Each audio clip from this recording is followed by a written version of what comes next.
우리 하나님의 말씀 같이 한번 찾아보도록 하겠습니다. 오늘 은혜 받으실 하나님의 말씀은 열왕기상 19장 5절에서 8절 말씀입니다. 네. 하나님의 말씀 열왕기상 19장 5절에서 8절, 제가 5절 먼저 읽겠습니다. 로뎀나무 아래에 누워 자더니 천사가 그를 어루만지며 그에게 이르되 일어나서 먹으라 하는지라.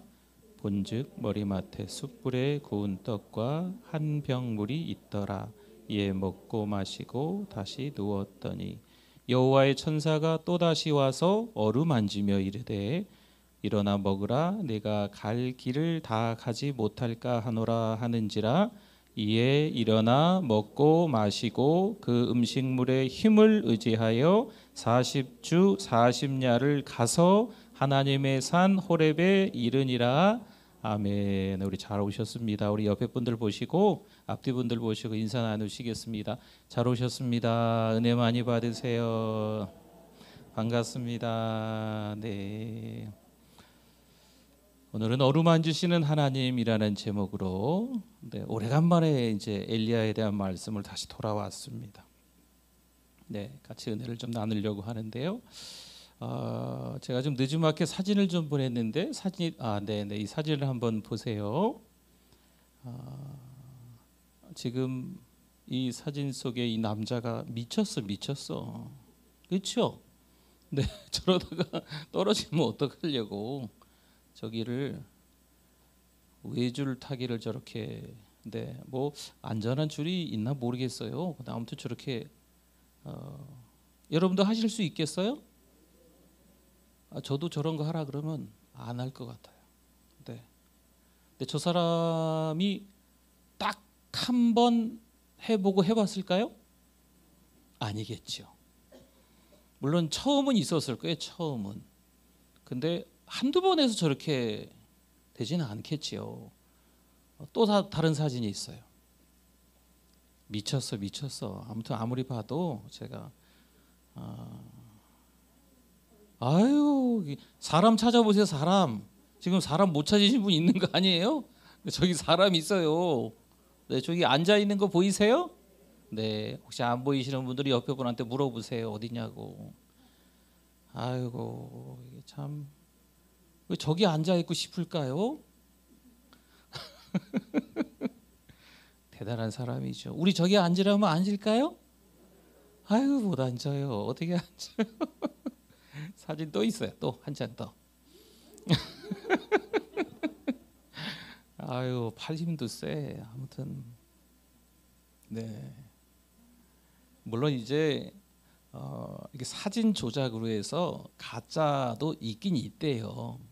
근데 그런 것들도 있는데 진짜 저런 것만 일부러 찾아다니면서 찍는 사람들이 있어요. 네, 그러니까 이건 진짜인지 가짜인지 뭐 아까 보여드렸던 사진도 진짜인지 가짜인지 저는 잘 모르겠어요. 근데 진짜 이제 저런 것만 찾아다니면서 외줄 타고 저렇게 매달리고 막 이런 사람들이 있대요. 그러다가 정말 큰 봉변을 당하는 사람들도 좀 죽는 사람들도 좀 있답니다. 아무튼 어떻게 이럴 수 있을까요? 네, 여러분 얼굴 보이세요? 여러분은? 네, 저는 여기서 보니까 치아가 보이네요. 치아가. 손도 이렇게 엄지손가락 한 것 같죠? 네, 치아 보이면서 이러고 있어요. 저러고 살고 싶을까요? 네, 마지막 사진 하나 더 보여드릴게요. 네, 아이고 여기 지금 뭐 절벽에서 지금 매달려서 저기서 주무시려나. 네, 알다가도 모를 사람들이 많아요. 그런데 이런 일들이 딱 한 번 연습해보고 하는 게 아니겠지요. 네, 이 사진을 보여드린 이유가 오늘 말씀의 끝에서 아마 나올 거예요. 네, 또 계속 이 사진만 생각하시고 계시겠네요. 조금 17장, 18장을 지나서 오늘 19장인데 좀 뭐 복습 겸 앞에 있는 말씀을 좀 나누어야 될 것 같습니다. 17장 1절 말씀을 한번 보면요. 여기 보세요. 화면에 길르앗에 우거하는 자 중에, 여기서 우거하다라는 것은 남의 집이나 타향에 임시로 사는 거거든요. 임시로 사는 건 자기 집이 아니라는 거예요. 우거하는 자 중에 누가 있어요? 디셉 사람 엘리야가 있습니다. 여기서 디셉 사람이라고 하는데 디셉도 지금으로서 어느 곳인지 모른대요. 네, 정확하게 이 디셉이 뭐 어느 도시일 것으로 뭐 추정한다 뭐 이런 한두 가지 이야기 있는데 정확한 곳을 정확한 장소를 찾을 수가 없는 거죠. 그러니 뭐 누구 후손인지 뭐 집도 어딘지 어디 뭐 누구 몇 대 손인지 뭐 할아버지 아버지가 누군지 이런 거 전혀 없는 사람인데 그 사람 이름이 뭐예요? 엘리야예요. 그 다음에 다시 17장 1절에 다시 한번 보십시오. 엘리야가 누구에게 말했어요? 아합 왕에게 말했습니다. 이때 아합 왕은요 북이스라엘의 왕인데 북이스라엘의 악한 왕 중에 1등. 아이고 나쁜 사람도 그런 나쁜 사람이 있을까 싶을 정도로 제일 나쁜 왕인데 이 엘리야가 아합 왕에게 가서 이야기하는 거죠. 보세요. 내가 섬기는 이스라엘의 하나님 여호와께서 살아계심을 두고 맹세하노니 내 말이 없으면 뭐라고 합니까? 수년 동안 비도 이슬도 있지 아니하리라. 가뭄이 온다, 기근이 온다라는 걸 악한 왕 아합 왕에게 출신 성분도 알 수 없는 엘리야라는 사람이 가서 이야기하는 겁니다. 왜 이렇게 무모하게 엘리야라는 사람이 아합에게 찾아가서 이야기했을까요? 이유가 있어요. 그 이유는 오늘 여기 1절에도 나왔지만 하나님을 만났기 때문이에요. 하나님의 임재를 경험했기 때문에 이런 용기가 나는 겁니다. 때로는 우리가 어느 집안에서 태어났는지, 때로는 우리가 얼마나 좋은 학벌을 가지고 있는지, 뭐 우리 자녀도 마찬가지고요. 얼마나 사회적으로 명성이 있는지 하나님은 이런 거 보시는 게 아닙니다. 지금 우리가 예배를 잘 드리고 있나? 정말 하나님의 자녀답게 살아가고 있나? 예배를 드릴 때마다 하나님의 음성에 귀 기울이고 있나? 우리 그리스도인들은요 이게 중요한 거예요. 그러니까 엘리야를 보니까 그렇잖아요, 그렇죠? 그래서 담대하게 죽음을 무릅쓰고 아합 왕에게 찾아가서 그런 이야기를 하는 거죠. 17장 3절을 한번 봅시다. 3절 보세요. 같이 한번 읽어주세요. 너는 여기서 떠나 동쪽으로 가서 요단 앞 그릿 시냇가에 숨고. 그릿 시냇가예요. 그릿 어디 시냇가요? 그릿.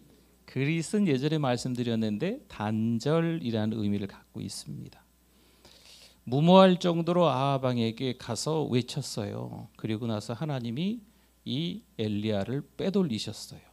아합 왕에게 꼼짝없이 죽잖아요. 그래서 그릿 단절된 곳, 세상과 끊어진 곳에 이 엘리야 선지자를 숨겨 놓으신 거예요. 그리고 나서 아침 저녁으로 먹을 걸 가져다 주셨어요. 네, 누가? 택배가 까마귀가, 그렇죠? 까마귀가 아침 저녁으로 계속 떡과 고기를 가져다 주면서 거기다가 안전하게 하나님이 엘리야를 숨겨 놓으십니다. 9절 한번 가봅시다. 17장 9절에 보십시오. 너는 일어나 시돈에 속한 어디요? 사르밧으로 가서 거기 한 여인을 통해서, 지금 이 여인이 아들하고 마지막으로 이제 떡 해 먹고 죽으려고 그러는데 어쨌든 그 사르밧으로 가서 거기 있으라고 하나님께서 엘리야에게 명령하시는 거지요. 이 계속 가뭄이 있으니까 그리 시냇가도 메마르게 됐거든요. 그래서 하나님이 이곳으로 보내시는데 사르밧의 의미는 용광로다라고 말씀을 드렸어요. 용광로, 쇠를 녹이는 곳 있지요. 그래서 하나님이 엘리야를 숨기시고 또 엘리야를 훈련시키시고 더 다듬으시는 과정이에요. 그래서 용광로 속에서 쇠가 다 녹아지고 불순물이 녹아져서 순금이 되어지는 것처럼 이 엘리야가 또 다른 훈련을 지금 하나님의 레슨을 받고 있는 거지요. 이 훈련에 잘 통과하면 됩니다. 드디어 엘리야가 쓰임받게 됩니다. 18장 21절을 봅시다. 이제 좀 껑충 띄어서 21절 같이 읽습니다. 엘리야가 모든 백성에게 가까이 나아가 이르되 너희가 어느 때까지 둘 사이에서 머뭇머뭇하려느냐. 여호와가 만일 하나님이면 그를 따르고 바알이 만일 하나님이면 그를 따를지니라 하니 아멘. 둘 사이에서 머뭇머뭇하냐. 엘리야가 이스라엘 백성들에게 이야기하는 거예요. 이스라엘 백성들 처지도 사실 믿음이 없다라고 말할 수도 있겠지만 그 처지가 좀 그래요. 이 아합 왕이 너무 막강하거든요. 이방 여인 이세벨과 결혼하면서 이세벨의 그 이방의 신상들이 들어온 거예요. 바알이나 아세라 목상이나. 그래서 꼼짝없이 이스라엘 백성들도 눈치 보고 있는 거죠. 어느 때까지 지금 아합 왕의 눈치를 보겠느냐. 바알이면 바알 신을 믿어라. 하나님이면 그쪽에 있지 말고 이쪽으로 와라. 하나님을 믿어야 된다. 머뭇머뭇하지 말아라. 언제까지 양다리 걸치고 살아가겠냐. 하나님이 기뻐하시겠냐라고 강력하게 이야기를 지금 엘리야가 이스라엘 백성들 앞에서 하는 거죠. 이스라엘 백성들이 어떻게 했을까요? 그 이야기를 듣고 할렐루야. 제가 정신을 차리겠습니다. 제가 깨달았습니다. 제가 하나님만 바라보겠습니다. 라고 했을까요? 아니에요. 아무 대답도 못해요. 여전히 아합 왕의 눈치를 보는 거겠죠. 18장 38절을 한번 봅시다. 이 영적 대결에서 먼저 바알과 아세라 쪽의 선지자들이 난리법석을 했지만 불이 내려서 제단을 태우는 일은 없었습니다. 왜요? 바알은 허상이기 때문이지요. 그럼 엘리야의 하나님은 어떨까요? 같이 한번 읽어봅시다. 이에 여호와의 불이 내려서 번제물과 나무와 돌과 흙을 태우고 또 도랑의 모를 핥은지라. 아멘. 그래서 엘리야를 불의 사자라고도 이야기를 합니다. 하나님은 엘리야를 어디 출신인지도 모르겠는데 하나님은 그 엘리야를 부르셔서 하나님의 말씀을 듣고 담대하게 외치고 또 숨기셨다가 또 훈련시키셨다가 때가 돼서 영적 실력을 갖춘 다음에 이 영적 전쟁, 이 영적 대결에서 불의 사자가 돼서 승리하게 하신 줄 믿습니다.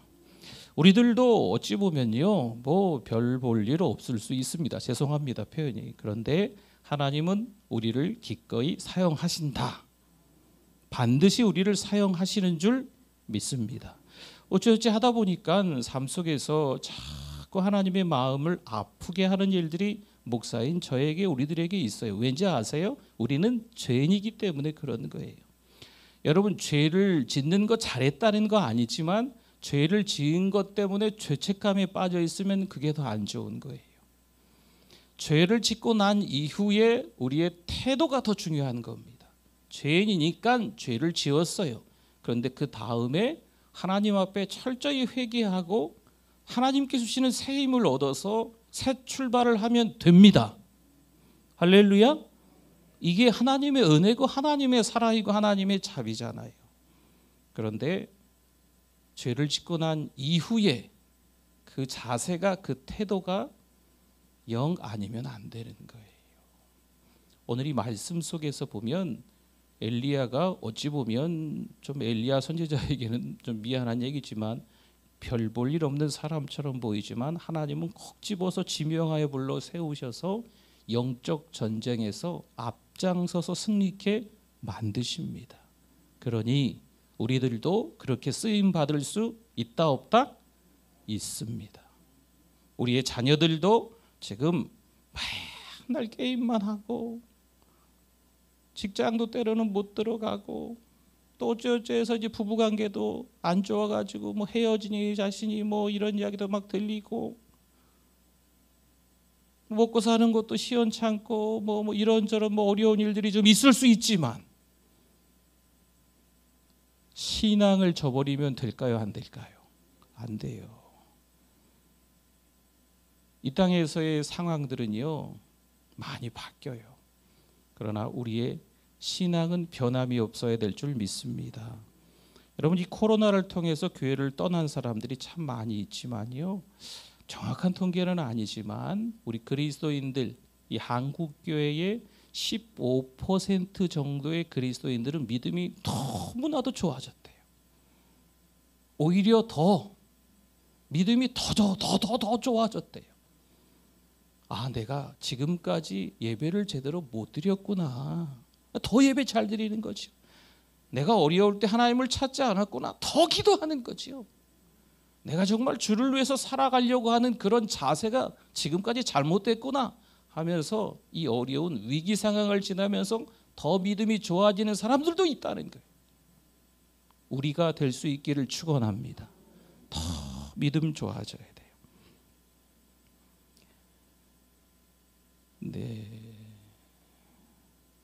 18장 45절 봤나요? 18장 45절? 못 봤군요. 18장 45절에 보니까 이제 3년 6개월이라는 시간이 지나면서 또 영적 대결에서 승리하고 나고 나니까 이제 하나님께서 비를 주셨어요. 큰 비가 내리는지라. 그러면은요, 아합이 아내 이세벨에게 이런저런 일들이 갈멜산상에서 일어났다는 걸 이야기하지 않겠어요? 남편인 아합 왕이 아내 이세벨에게 이런저런 일이 있어가지고 당신의 그 선지자들, 바알과 아세라 선지자들과 함께 같은 밥상에서 밥을 먹었대요. 이세벨이 그 많은 사람들과 함께 그 정도로 아주 가깝고 그 정도로 신봉하고 있는 거죠. 근데 다 죽였잖아요, 엘리야가. 그렇죠? 그 이야기를 전한 거예요. 2절 보세요. 2절. 오늘 19장 2절, 이제 19장에 들어갔습니다.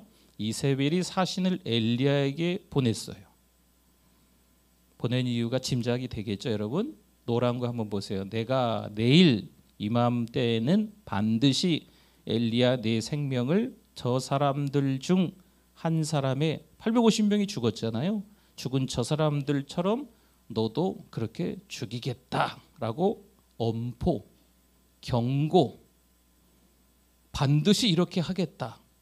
여전히 아합과 이세벨의 왕권은 강했거든요. 그렇기 때문에 이렇게 이야기를 해버리는 거예요. 여러분, 엘리야는 어떨까요? 3절 볼까요? 3절. 그가 이 형편을 보고 엘리야가 지금 이 소식을 들은 거예요. 사신을 통해서. 일어나 자기의 생명을 위해 어떻게 했어요? 도망했어요. 여러분, 이런 일이 지금 엘리야에게 닥쳤을 때 불의 사자인 엘리야가 그러면 그러라 그래. 나는 하나님만 바라보니까. 이렇게 하지 않았어요. 하나님께서 엘리야에게 임재하셔서 아합 왕을 두려워하지 않고 가서 죽음을 무릅쓰고 담대히 외쳤어요.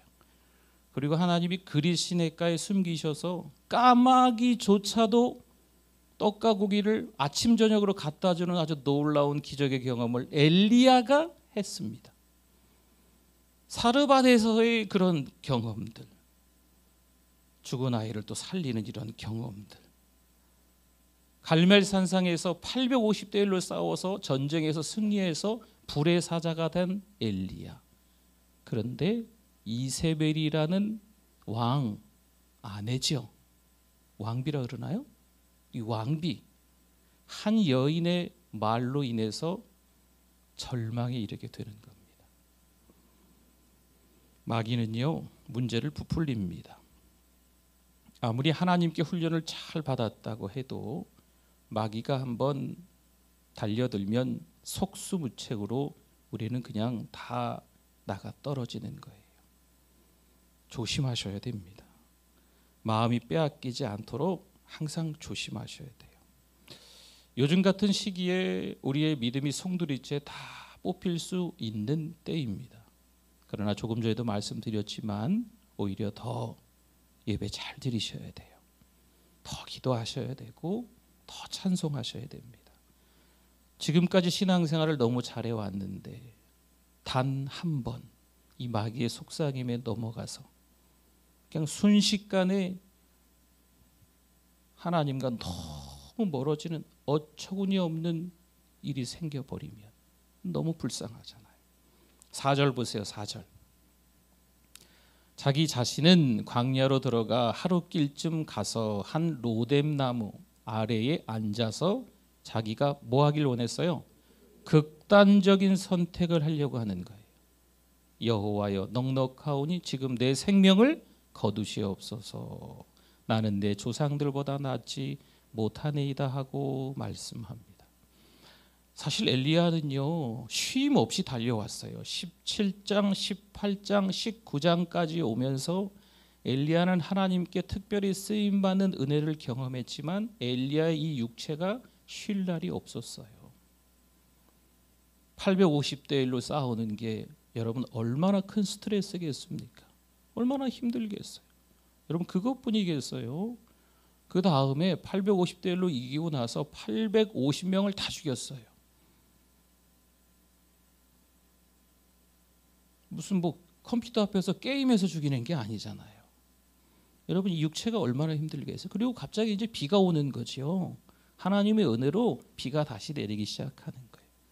그래서 아합 왕의 마차를 보내고 하나님께서 능력을 주셔서 엘리야가 마차보다 더 빨리 앞장서서 달리기 시작하는 거예요.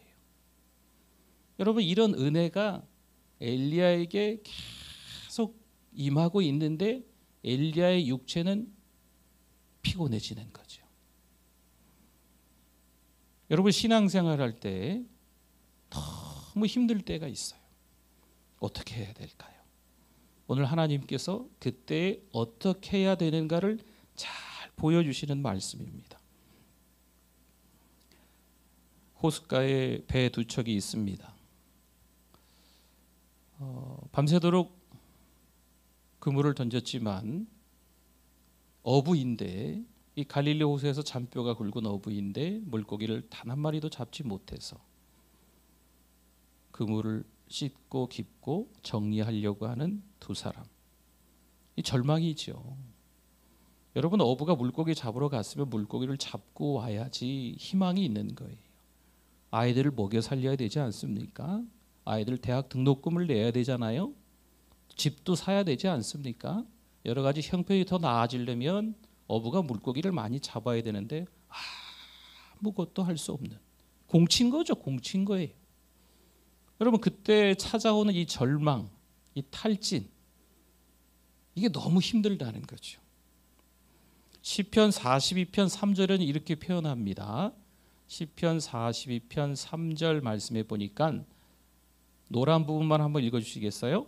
내 눈물이 죄아로 내 음식이 되었도다. 너무 절망스럽고 탈진이 돼서 뭔가를 먹는데 눈물을 먹는다는 거예요. 눈물을 얼마나 많이 흘렸다는 거예요.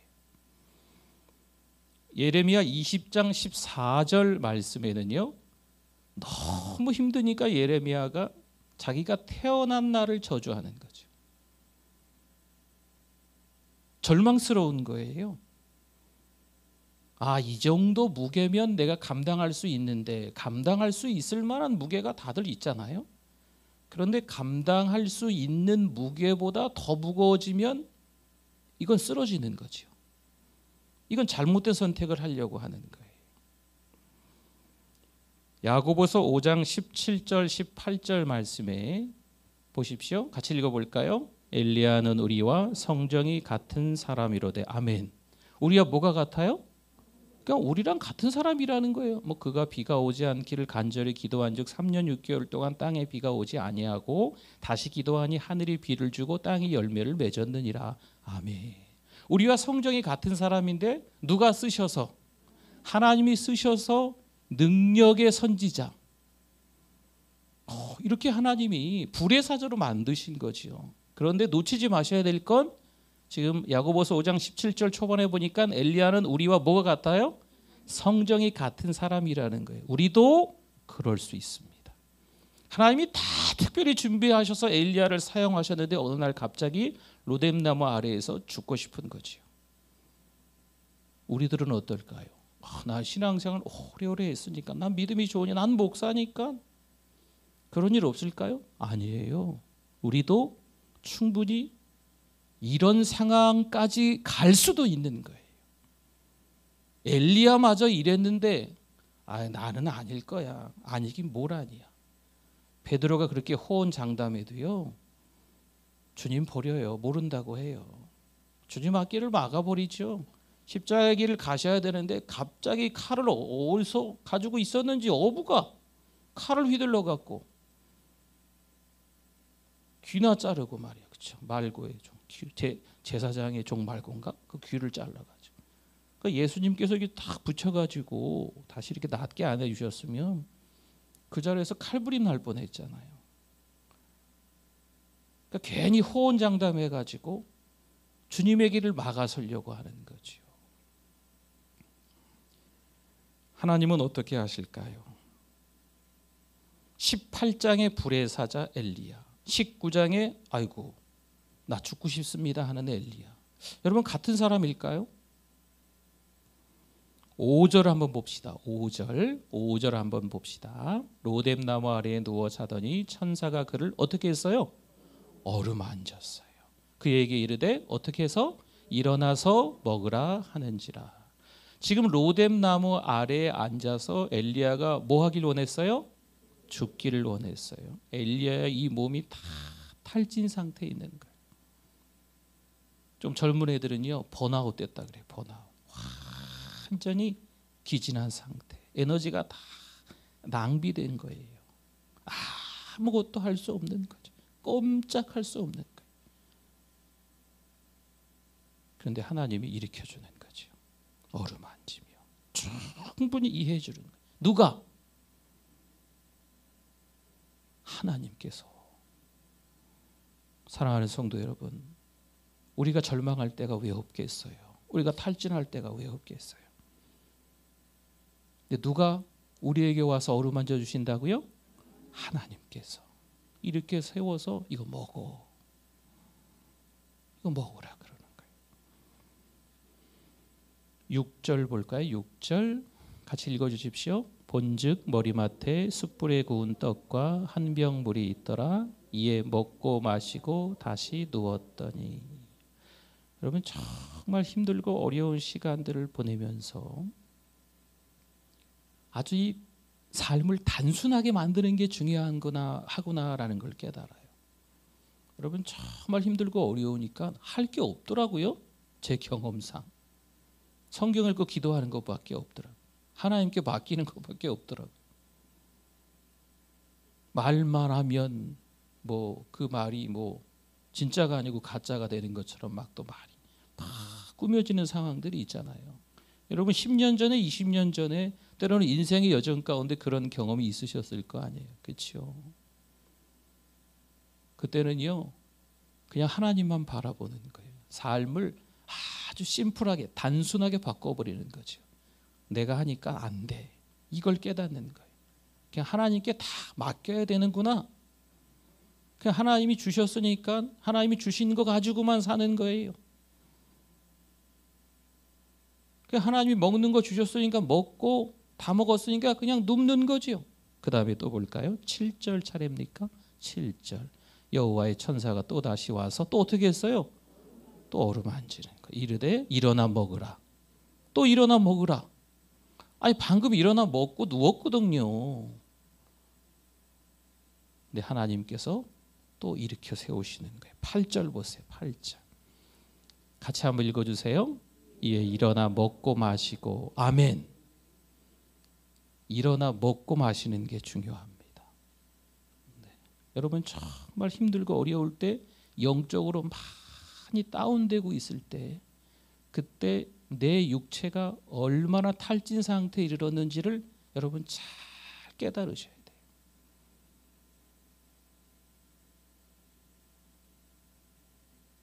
복잡하게 생각하지 마시고 하나님께 맡기시고 그냥 단순하게 하나님께 맡기세요. 아멘. 내일 걱정하려니까 잠이 안 오지요. 한 달 후에 5년 후에 더 큰 평수로 가야 되는데 그 걱정하니까 잠이 안 오죠. 물론 이제 그것도 괜찮습니다. 뭐 그런 기도하셔도 되고 뭐 하나님이 그거 뭐 네. 그러나 거기까지 생각하기에 너무 버거우면 그냥 지금만 생각하세요. 지금만 생각하시고 식사 잘 하시고 잘 주무시고. 아멘. 잘 먹고 잘 자니까 좋던데요.